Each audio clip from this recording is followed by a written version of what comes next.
following the chanting, so we will have the Dharma talk provided by Camille Sensei. Sensei, please, thank you. Everyone, please join me in Gassho. From the English translation of Junidai, the 12 Adorations. Before Amida Buddha, who heavenly beings and humans worship, I humble myself in deepest reverence. In the wondrous land of bliss, surrounded is Amida by countless bodhisattvas. Amida's golden form shines forth pure. Amida's practice of truth is steadfast, like the elephant's pace. Amida's eyes radiate like the pure lotus flower. Thus I bow before Amida Buddha. Namo Amida Butsu, Namo Amida Butsu, Namo Amida Butsu. Good morning, everyone, and welcome to the Sangha and to all the Shotsuki families attending today's April monthly memorial service. My family is also a Shotsuki family. This month marks 10 years since my father passed away. And so for me, it is an honor and a privilege to be able to share my personal reflection with you today. First, I would like to share with you a little bit about my father. His name was Belton Hamilton. My father was, above all else, a survivor. He was the grandson of a slave born in the Deep South. He was one of 10 siblings who grew up on a farm in Mississippi in the 1920s. He escaped the Jim Crow South through military service. Drafted into the Army as a medic, he served in Europe during World War II and received a Purple Heart. Throughout his life, my father was immensely proud of and influenced by his military service.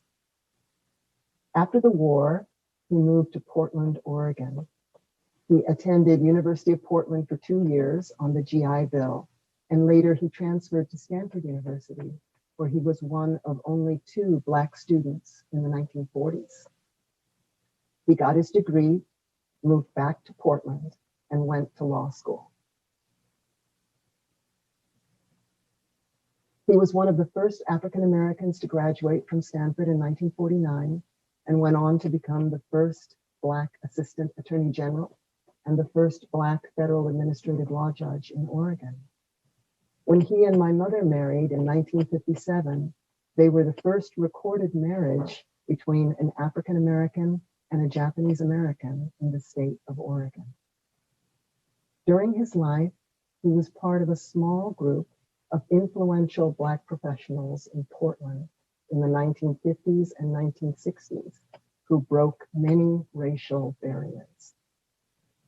For me, I will always remember his booming laugh, his love of off-color jokes, usually about a country boy who goes to the city or a city boy who goes to the country or some type of story like that.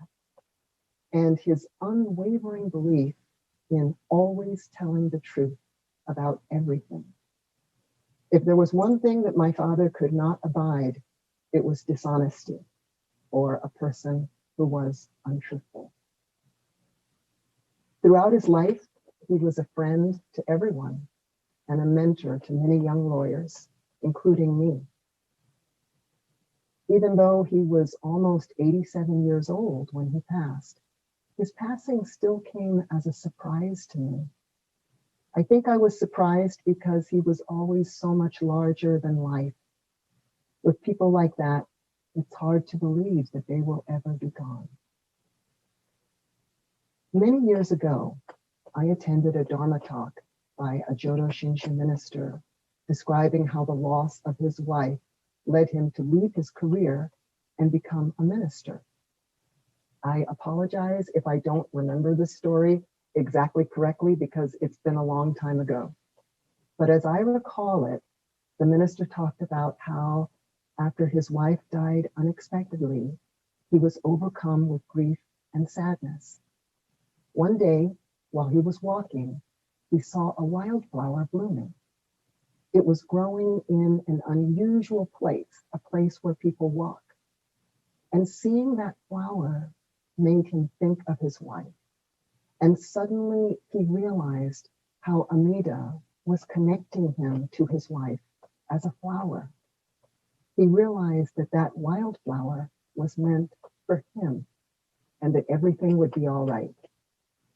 In the end, he decided to leave his career and pursue a path in the ministry. I remembered his story in the back of my head, and it came back to me only after my own father passed away. As I said, this month is the 10th anniversary of my father's passing. I wanted to come up with a message that would be meaningful, and I tried to write my talk for more than a week, but no inspiration came to me.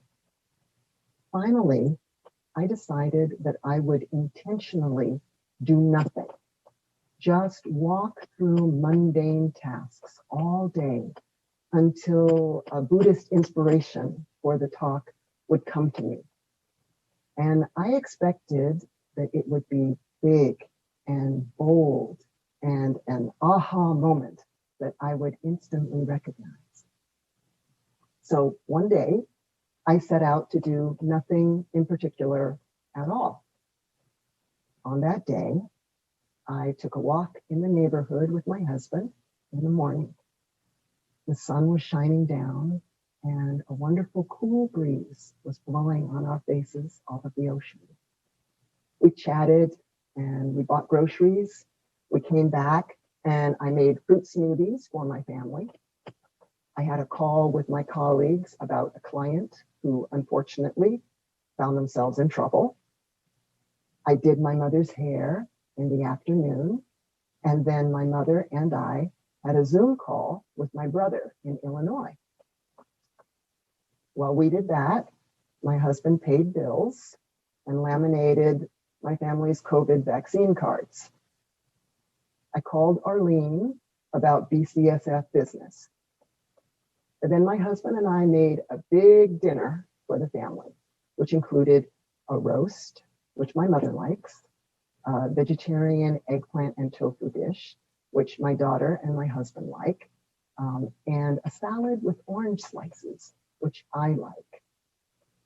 And then my husband, my mother, my two daughters, and my daughter's boyfriend came over to eat. And my little daughter brought us manju for dessert, which we all liked very, very much. After dinner, the kids were cleaning up with my mother. I took another walk with my older daughter and her dog. I came home, I made spam musubi for my little daughter who was packing up to leave for LA. And by the end of the day, I realized that the mundane things that I was doing in my day of doing nothing actually weren't nothing. They were the markers of my life, of what is possible for me because of the life that I am so lucky to have. A life of a loving family, meaningful work, and looking forward to the future, feeling optimism, all during a time of a terrible pandemic that has taken so much from so many people. My life was made possible because of my father's hard work and sacrifice. My life was made possible because of the care that he provided for me, my mother, and my brother.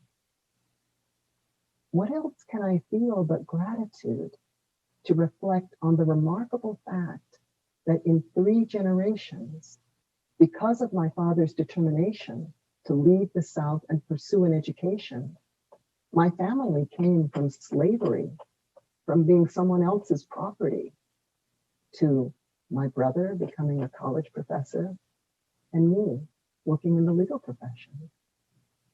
The life that I have now, working from home during a pandemic, safe with my husband, my mother, my children, the cat, and the dog, is truly a blessed life. It is based on the foundation that my father gave us. The life that I have now is something that he would have wished for me. I was reminded of the Japanese poet Kikan, who lived during the Heian period. Kikan lost his son, who he loved very much. Because of financial hardship, he had to bury his son himself. On top of the grave, on a mound of soil, there soon grew a wild flower.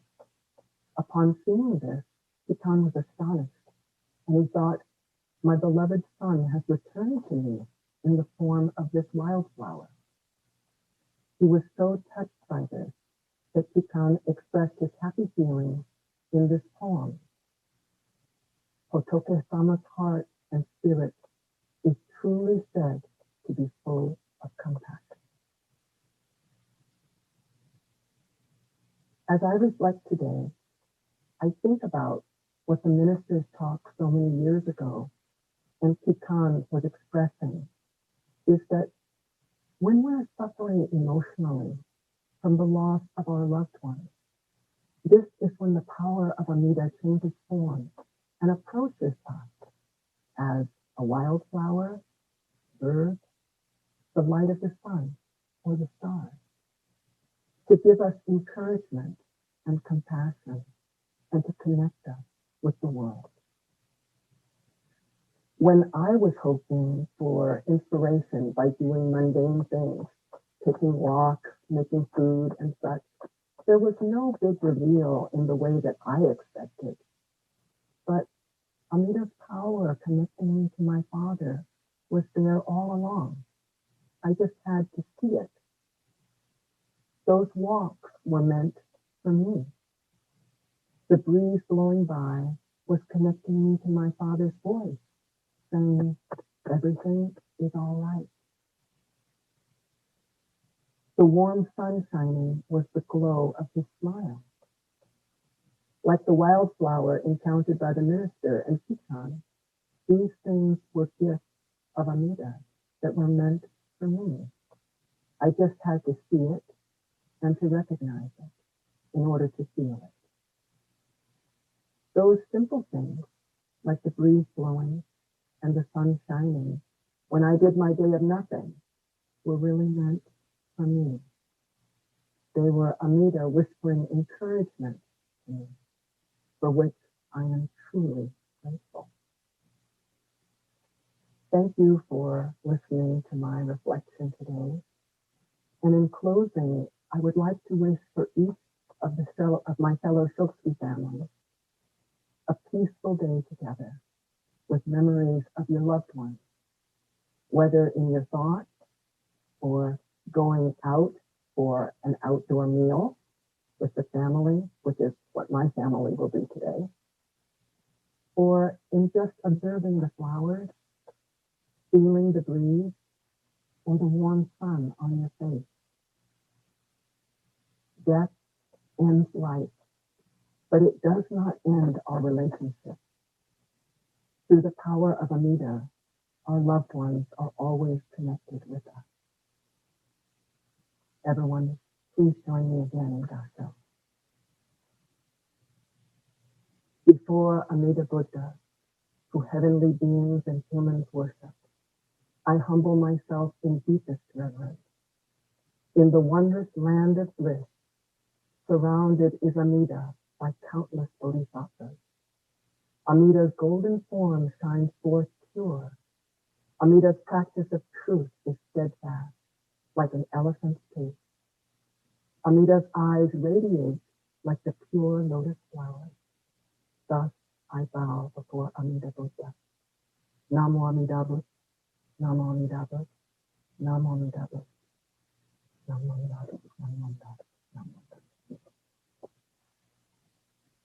Thank you very much, Camille Sensei.